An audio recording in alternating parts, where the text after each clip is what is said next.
Hi, Mom. So I got my ticket home from Europe. I get back on June 6th, but it's a really late flight because that was the cheapest, so it gets in at midnight. But don't worry, I'll get a shuttle from the airport so you don't have to pick me up.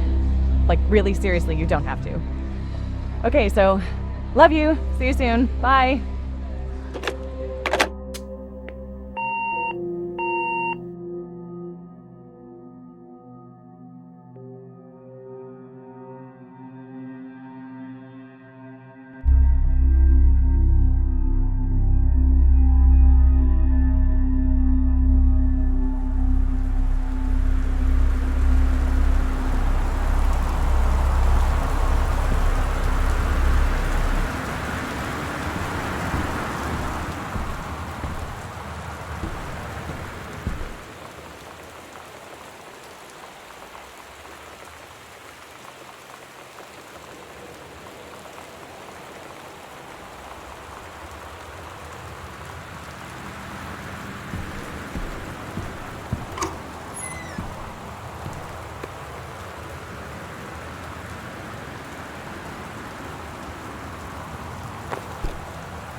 Dear Katie, so much has changed, even just since you've been away. We moved into this house. I'm in a new school, and my big sister being gone for a year doesn't make it any easier. It doesn't feel real, but I'm not gonna let it faze me.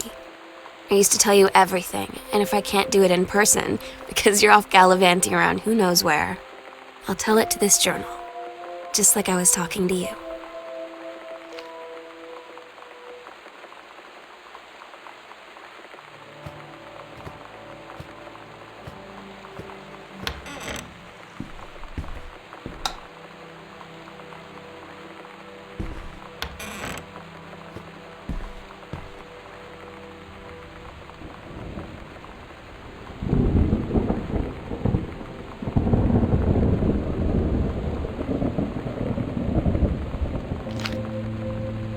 Oh my God, you are so lucky you finished high school before we moved into this house. So, it's the first day of school, and there I am, introducing myself to the class, and I say that I just moved into the house on Arbor Hill. All of a sudden, every kid in the room turns and just stares like I suddenly transformed into a mutant. I just stood there, wishing pretty hard for a rewind button. Because now maybe nobody knows my name, but they all know who I am. The Psycho House girl. Great.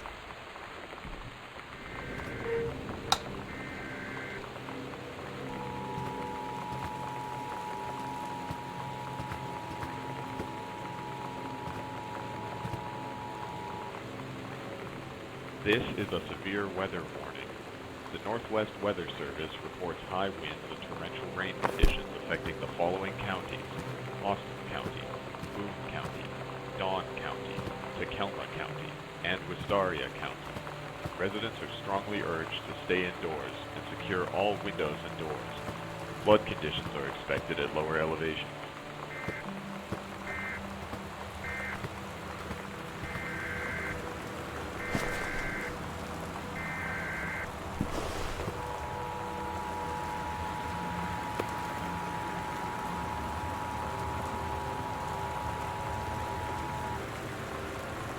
This is a severe weather warning.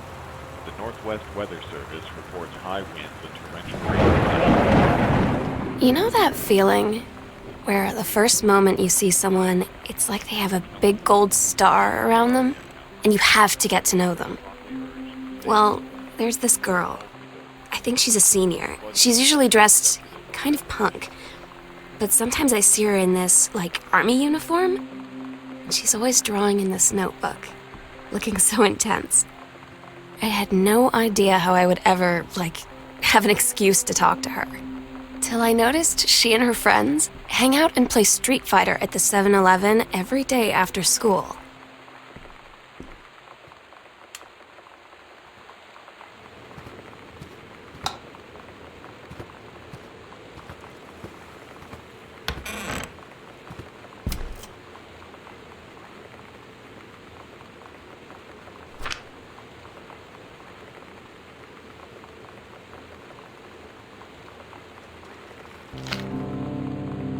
When you live in one place your whole life, your next door neighbor is kind of like your default friend.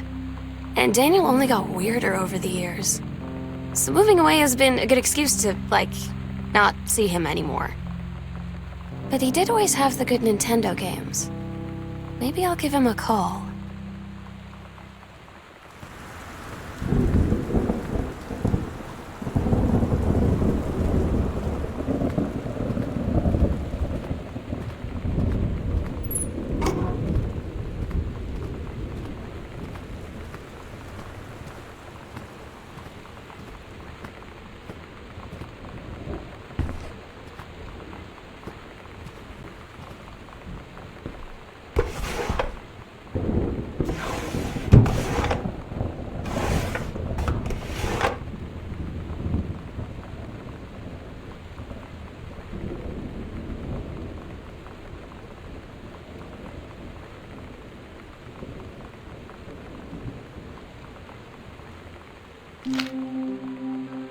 So you know what they say about the best laid plans of mice and men? Yeah, turns out it applies to Street Fighter too. At least I worked up the courage to walk into the 7-Eleven and ask for a turn, but all that practice at home did not exactly translate in the wild. So after I was finished getting my butt kicked, I followed them outside while they smoked. And that was when she asked me if I was that psycho house girl. But then she said she's always really wanted to see the psycho house. Her name is Lonnie. She's coming over tomorrow. Torrential rain conditions affecting the following counties.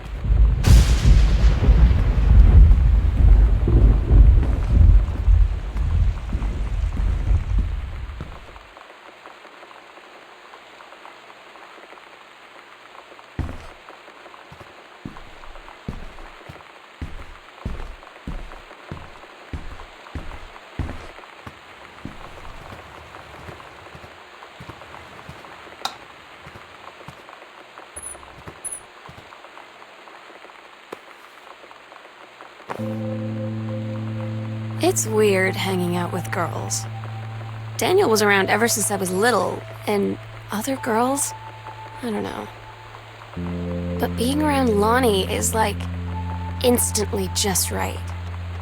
I gave her the grand Psycho House tour, and took my revenge on Super Nintendo. And it was I don't know, I finally found someone I feel normal around. I drove her home and she gave me this tape and said, "You have got to listen to this." I haven't stopped playing it since.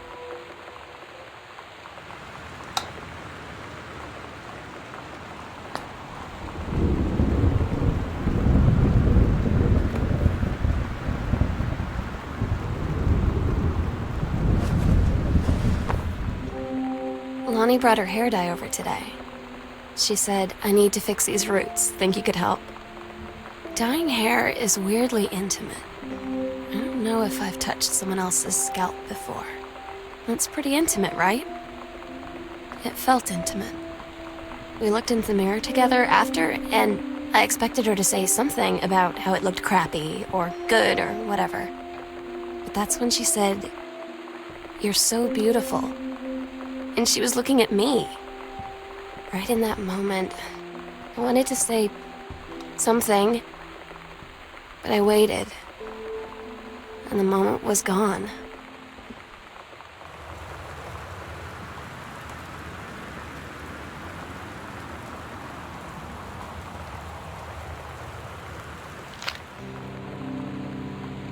Sometimes you just have to lie to Mom and Dad. Like when Lonnie asked me to see a band with her and stay over at her friend's place in the city after. That's a lie to Mom and Dad's situation. But it was so worth it. The girls on stage were just so loud and real and awesome. And everybody was moving together like one huge tide of sound. Between two songs, Lonnie leaned over and said, "How do you like your first show?" I was so happy. I felt tears starting in my eyes. And then she up and hugged me. I think she could tell.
At Todd's brother's place after the show, there was only a futon to sleep on, so Lonnie and I shared it. The lights went out. I was turned toward her. My eyes started to adjust, and then I could see she was looking at me, too. In the dark, she smiled. My heart was beating so fast. I rolled over. I felt so, nervous. After a minute, she put her arm around me and was so close and whispered in my ear, "I really like you."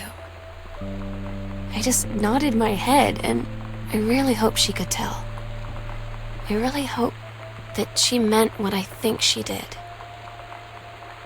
I felt like a shook-up can of soda ever since. I hope we have the chance to talk before I explode.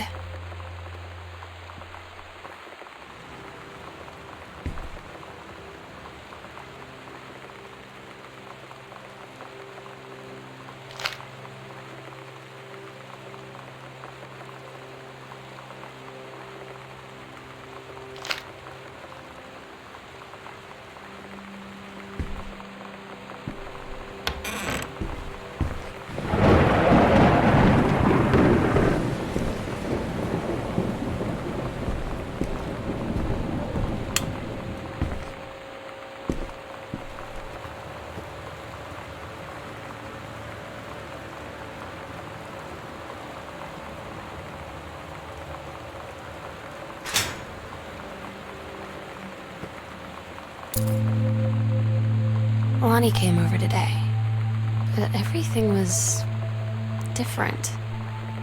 She was sitting at my desk chair, and she wouldn't look at me. Finally, I asked her what was going on. She said she felt like she'd done something wrong that night in the city. Like I must think... But I said no, there was nothing wrong. I just wanted to say... But I couldn't find the words. I felt like I was gonna cry, but I wasn't sad. She got up and sat next to me on the bed. I looked at her. Lonnie, do you think you could ever... And that's when she kissed me.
It's different now.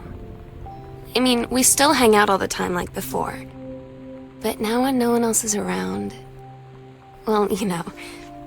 So you could say we're dating. But it's secret. Secret dating? I don't know. I mean, I guess that's the real difference.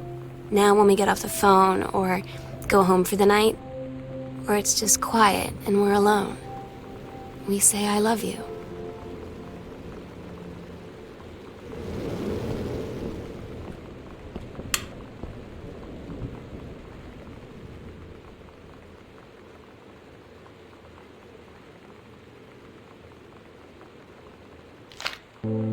I'm so stupid sometimes. I was telling Lonnie that I got into my college summer program thing, and I was all making plans like, you should come visit me, stay in my dorm room. But she said, Sam, I ship out on June 6th. I was like, ship out? To where? She said, to basic training. What did you think I was doing all that ROTC stuff for? I guess she's been planning to join the army right after high school since she was like 12. And I guess she's really going to do it. So I was like, after graduation, I'm just never going to see you again? She said, let's just have fun while we can.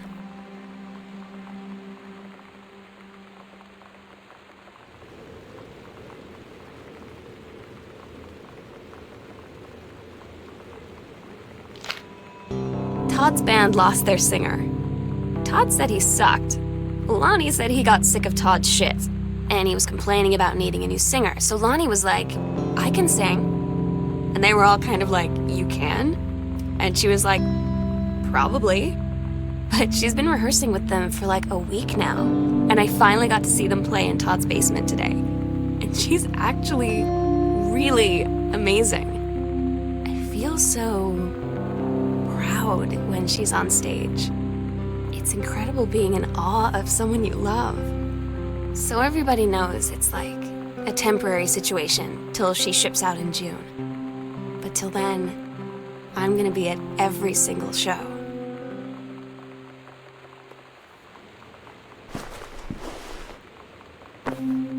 They tell you to stick with the group on field trips, Katie. There's a reason for that. Lonnie and I snuck off on the side paths at Multnomah Falls and got a little lost. Okay, a lot lost. Like, for hours. Right before the bus left, we found a trail and came running down the path, soaked and covered in mud, shouting for the bus not to leave. The school called home. Mom and Dad said, "You didn't get into trouble like this before you met that Lonnie girl." But I don't think they know about us. The kids at school, though, I'm really afraid that's a whole other story. Stick with the group, Katie. Stick with the group.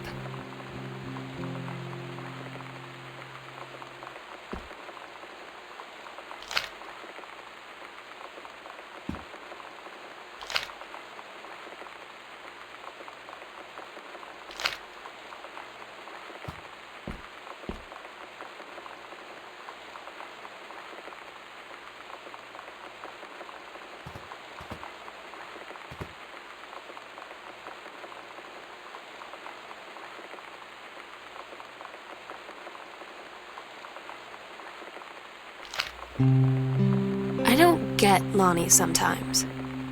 Like, her band, and our zine, and her hair, and everything are all anti-authority. But I watch her in JROTC, and she's doing drills in perfect formation, following orders, no question. And there's all this stuff in the news about don't ask, don't tell. Like, she's going to join the army and then have to lie about who she is. She said they don't need to know what they don't need to know. Like it was no big deal. This from the girl who trashed her locker to, like, defend my honor. I've learned when to stop arguing, though. I don't think Lonnie even gets Lonnie sometimes.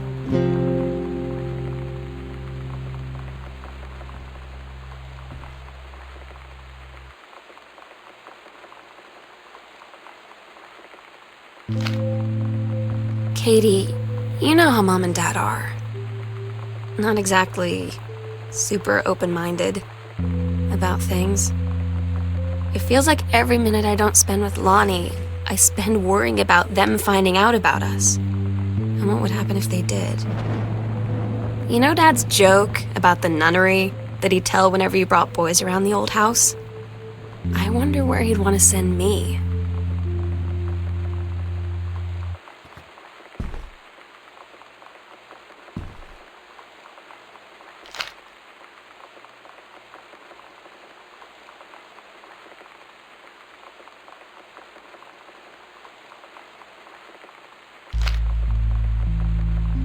I had an interesting talk with Mom and Dad tonight. One you were never gonna need to have. I mean, you've known, right? I've known. I've known since, like, She-Ra. Mom and Dad didn't, I guess. But they saw the zine and the stuff on the locker, and they were like, is there something we should know about you and Lonnie? And so here's the thing. I was prepared for them to be mad, or disappointed, or start crying, or something, but they were just in denial. You're too young to know what you want. You and Lonnie are just good friends. You just haven't met the right boy. It's a phase. That's what I didn't see coming. That they wouldn't even respect me enough to believe me. Well, joke's on them. Because they're in for one very long phase.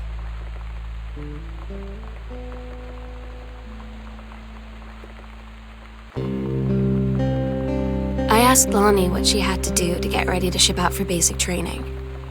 She said, not a lot, really. You're not allowed to bring anything with you. You have no possessions, no contact with the outside world while you're in basic.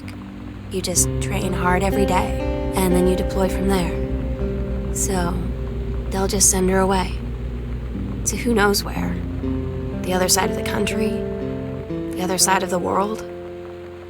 My mind, can't process it. She's really going to be gone. Just gone.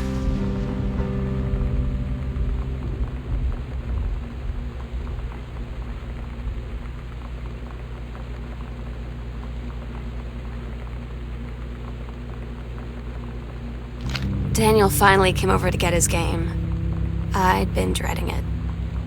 But he brought this story with him that I wrote when we were little. I started reading it, and then there I was, crying at the kitchen table. He asked what was wrong, and I was thinking about how we used to be friends, how much I'd taken for granted. But instead, I told him about school, and Dad, and Lonnie, and then how sorry I was that I wasn't his friend anymore. He gave me a hug and said it was going to be okay.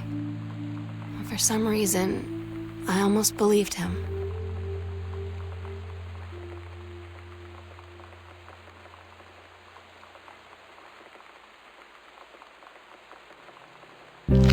Lonnie had her going away show with her band tonight. She's so incredible on stage. When she was singing, I could practically forget everything. That we only had 48 hours left. That I don't know what comes next. That I can't live without her. Then she dedicated the last song to me. I couldn't take it. I was out on the curb in the alley, sobbing till my ribs hurt. I would follow her anywhere, Katie. But I can't. Where she's going. After a long time, she found me. She said she was sorry. She said, I wish things could be different. I just wanted to make you happy. I said, I don't think you can anymore.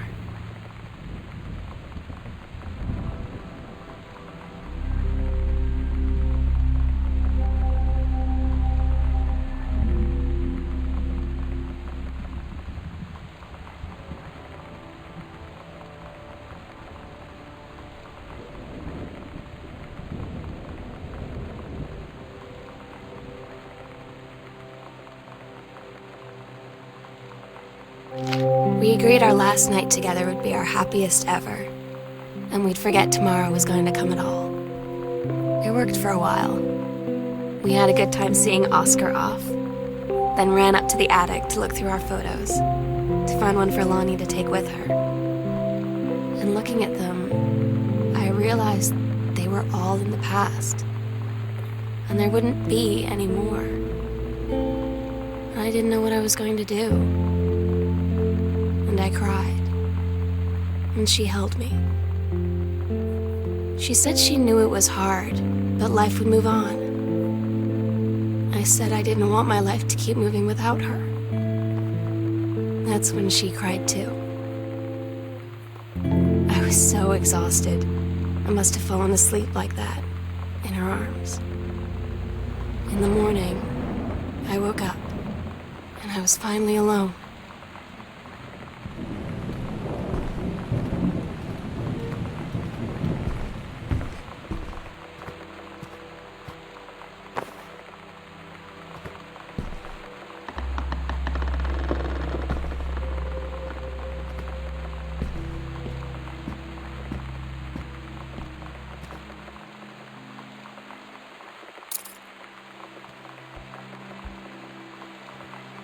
The sunset light in this house is the saddest thing I've ever seen. I just want to sleep. When I'm in the attic, it almost feels like Lonnie could still be here. She's just downstairs. I'm just waiting to hear her pull down the hatch and come running up. Maybe I'll go up to the attic and wait.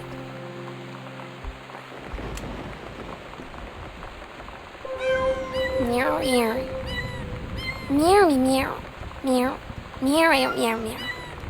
Meow, meow, meow. Meow, meow, meow. Meow, meow, meow, meow, meow, meow, meow. Meow, meow. Meow, meow, meow. Meow, meow, meow, meow, meow. Meow, meow, meow, meow, meow, meow, meow, meow. Meow, meow, meow, meow, meow. Meow, meow, meow, meow.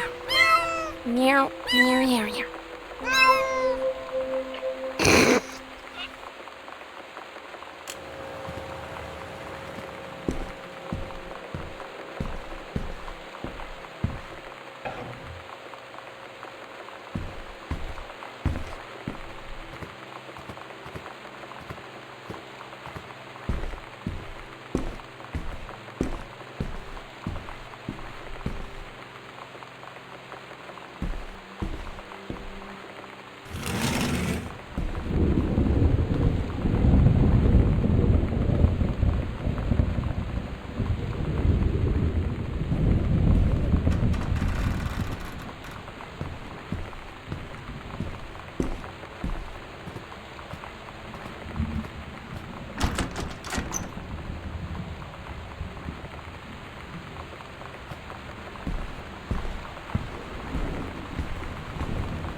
Oh my god. Katie. I fell asleep in the attic, in Lonnie and my old spot, and I missed the first 2 calls. I just barely caught the third one before the machine got it. And it was Lonnie, on a payphone. She'd been on the bus to basic, and she said she couldn't think of anything but me and us, and that she couldn't go through with it, with the army and being apart and all of it. And so she got off the bus in Salem.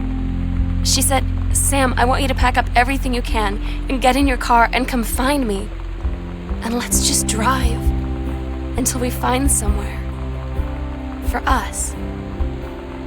And she asked me if I could do that. And I said yes. Yes.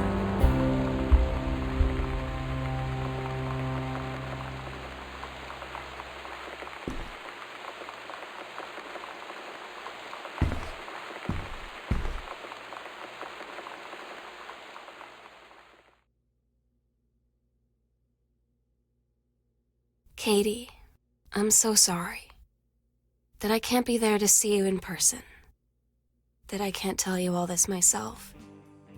But I hope as you read this journal and you think back, that you'll understand why I had to do what I did, and that you won't be sad, and you won't hate me, and you'll just know that I am where I need to be. I love you so much, Katie. I'll see you again someday. Love.